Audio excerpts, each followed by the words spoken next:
जय श्री कृष्णा। आइए सुनते हैं भीष्माष्टमी की कथा, पूजन विधि एवं महत्व। हिंदू धर्म में भीष्म पितामह से जुड़े कई व्रत किए जाते हैं। इन्हीं में एक है भीष्माष्टमी। धार्मिक कथाओं के अनुसार माघ महीने में जब भीष्म पितामह बाणों से घायल हो गए थे तो उन्होंने अपने प्राण त्यागने के लिए सूर्य के उत्तरायण होने का इंतजार किया था। भीष्म पितामह को इच्छा मृत्यु का वरदान प्राप्त था। माघ महीने के शुक्ल पक्ष की अष्टमी तिथि को ही भीष्म पितामह ने अपने शरीर का त्याग किया था।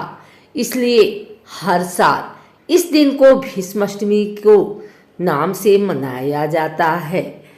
आइए सुनते हैं भीष्माष्टमी के महत्व और पूजा विधि।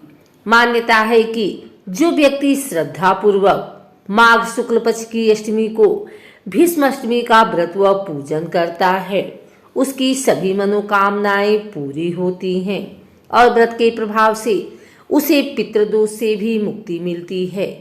इस दिन भीष्म पितामह के नाम से जल में तिल व कुश से श्राद्ध व तर्पण करने का महत्व है। साथ ही भीष्माष्टमी का व्रत करने से योग्य संतान की प्राप्ति होती है।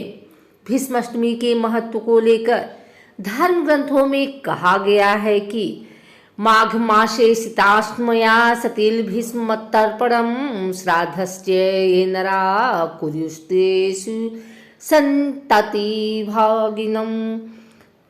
इसका अर्थ है जो व्यक्ति माघ महीने के शुक्ल पक्ष अष्टमी को भीष्म के निमित्त यानी नाम से तर्पण और जलदान करता है उसके साल भर के पाप कर दूर हो जाते हैं। माघ शुक्ल पक्ष अष्टमी तिथि समाप्त है रविवार को 9 जनवरी 2023 को।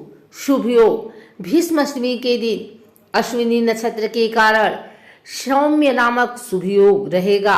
साथ ही भरणी और साध योग भी रहेंगे।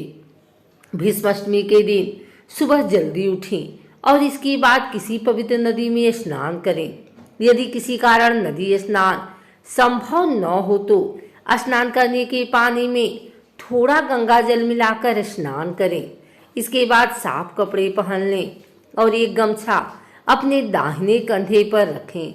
हाथ में तिल जल कुश आदि लेकर दक्षिण दिशा की ओर मुख करके मंत्रोच्चारण के साथ तिल कुश और जल को तर्जनी उंगली में व अंगूठी के मध्य भाग से पात्र पर छोड़ दें। पौराणिक कथा के अनुसार पिता के प्रति दृढ़ भक्ति और निष्ठा के कारण भीष्म पितामह को अपनी मृत्यु का समय चुनने की शक्ति प्रदान की गई। जब वह महाभारत के महान युद्ध के दौरान घायल हो गए तो उन्होंने अपना शरीर नहीं छोड़ा और सर्वोच्च आत्मा से मिलने के लिए माघ शुक्ल अष्टमी के शुभ दिन की प्रतीक्षा की। हिंदू धर्म में यह वह समय है जब सूर्यदेव दक्षिण दिशा में चलते हैं। इसे अशुभ माना जाता है और जब तक सूर्यदेव उत्तरी दिशा में वापस नहीं चले जाते तब तक सभी मुहूर्त कार्यों को स्थगित कर दिया जाता है। माघ महीने की अष्टमी के दौरान इस उत्तरी आंदोलन को उत्तरायण काल के रूप में जाना जाता है। भीष्माष्टमी के पूरे दिन किसी भी शुभ कार्य को करने के लिए अनुकूल माना जाता है। भीष्माष्टमी का दिन निसंतान दंपतियों के लिए निसंतान दोष से छुटकारा पाने के लिए भी महत्वपूर्ण है। निसंतान दंपति व नवविवाहित जोड़े भी इस दिन एक कठोर व्रत का पालन करते हैं ताकि जल्द ही एक संतान का आशीर्वाद प्राप्त हो सके।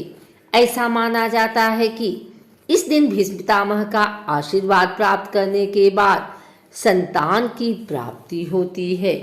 भीष्माष्टमी हिंदुओं के द्वारा मनाए जाने वाला एक महत्वपूर्ण त्योहार है।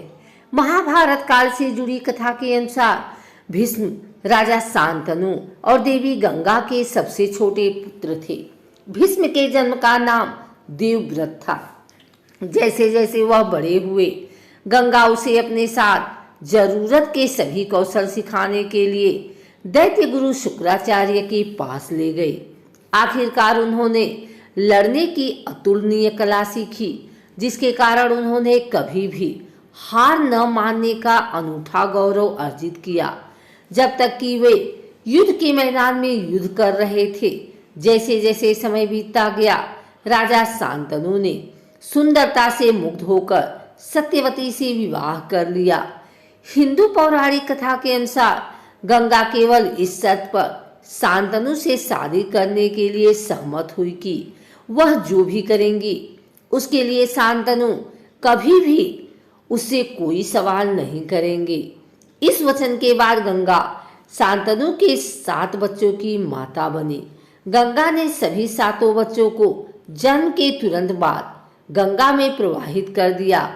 यह सब देख राजा शांतनु परेशान हो गए। संतान की अकाल मृत्यु से पीड़ित होकर शांतनु गंगा से प्रश्न पूछते हैं कि वह इतने निर्मम तरीके से उन्हें क्यों डुबो रही हैं।